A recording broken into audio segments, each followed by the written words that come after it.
Enterprise desktops and typical large organizations rollouts are very different from a more consumer-oriented business PC. And because of that, we've put this together that sort of illustrates how today in open source we're already serving up a lot of those users that way. And we're adding a lot of applications to be able to augment all of that portfolio. Many applications are available today. There is the perception that there is a lack of ISVs. Novell has a very active team working on recruiting ISVs, and we're going to continue to do that. Like we said, Moblin version 2.0 is the release that is being announced and unveiled here. You had the chance to see it in Sean Mahoney's keynote. They did a fantastic job and a great plug for the project.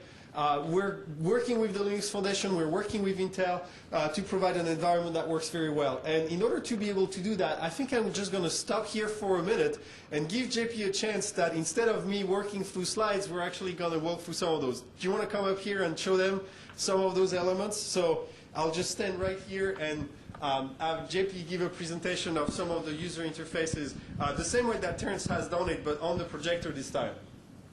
Go for it. What would you like me to show, Guy? Start by the My Zone on the screen, and then we'll go from there. Start with the basics. So this is the M Zone. Terence talked quite a bit about clutter and example APIs and all the power that it has. And Intel has really taken it and utilized it in a very user-friendly way in Moblin. All this UI is using clutter. You'll see various animations and things as I go through that are using the clutter-based API. So this is the primary driver of the user experience. This is the first thing that comes up when you boot the machine. It's called the M Zone, My Zone. It's a way of sort of organizing your entry point into the computer. You can see over here they have the applications, appointments rather, that are coming from the calendar. The appointments, to-dos, you can check these off when you're done. It should disappear in a second. You're done. You have the applications down here, sort of a favorites area. Oh yeah, good. Okay, my human pointer. You have a list here. What do we contribute on this side with the applications and the appointments and calendaring? Yeah, so that is backed by the user interface is part of Moblin, but the underlying technology that stores all the information is Evolution Data Server, which is part of the GNOME project, also other projects like MIMO. But it's key here with Moblin. It's a great reuse of code, in my opinion, but it's a nice back-end. It can handle a variety of different back-ends like Google Calendar, Evolution Exchange, things like that.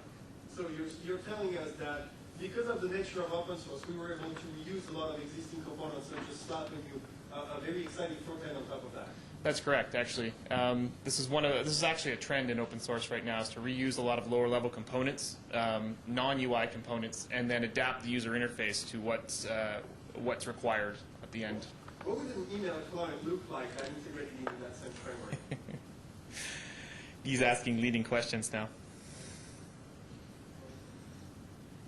So what's that UI? So I guess you wanted me to use the M Zone.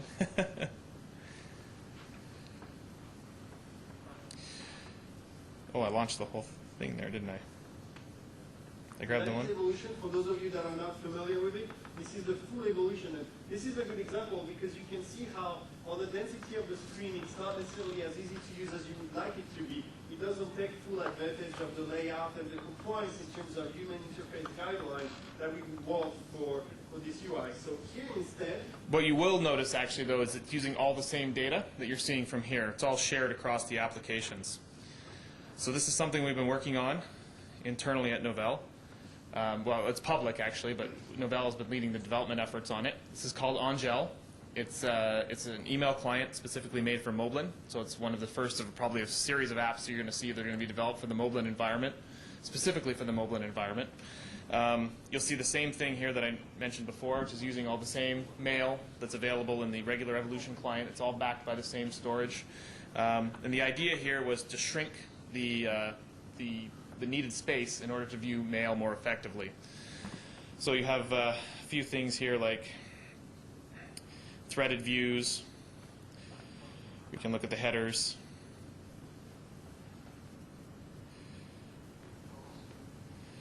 Align threads. You can reply in line to some of these messages when you pull them down.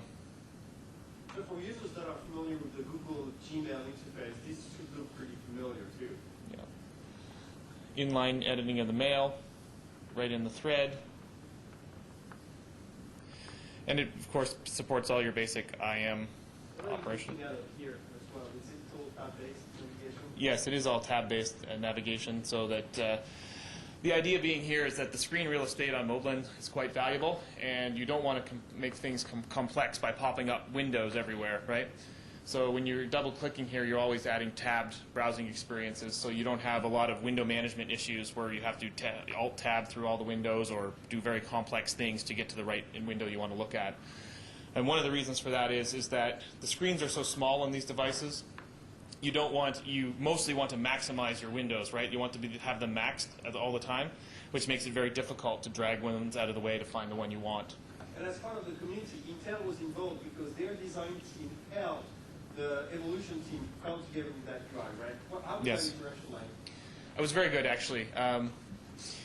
We just started writing the code. We had some good ideas, some mock-ups from the Intel guys, and it was an iterative process where we just went back and forth, and we did the UI. They gave us feedback. We made changes. We discussed what needed to go on, and we just went through the process.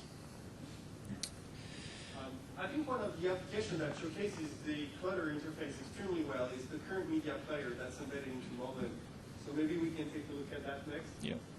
So actually, what you see here in the middle, there's a lean into that, is actually a list of the documents that you've recently accessed. So when you access any document in the file system, it'll show up here. So the web pages you've browsed, photos we've been looking at. So if we go to play one of these photos, there. This is the media player.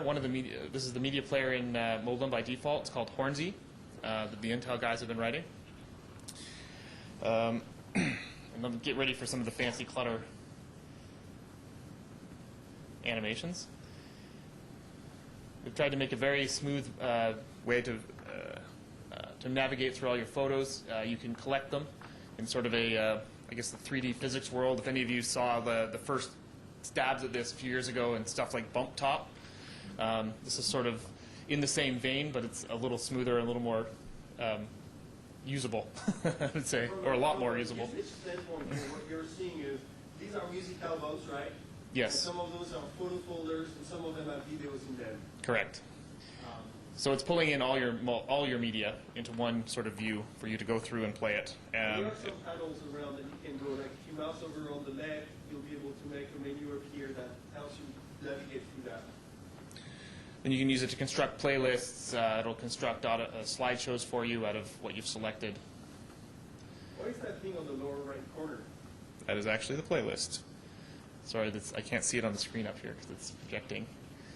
So if you were to drag and drop objects, something better, right? Yeah.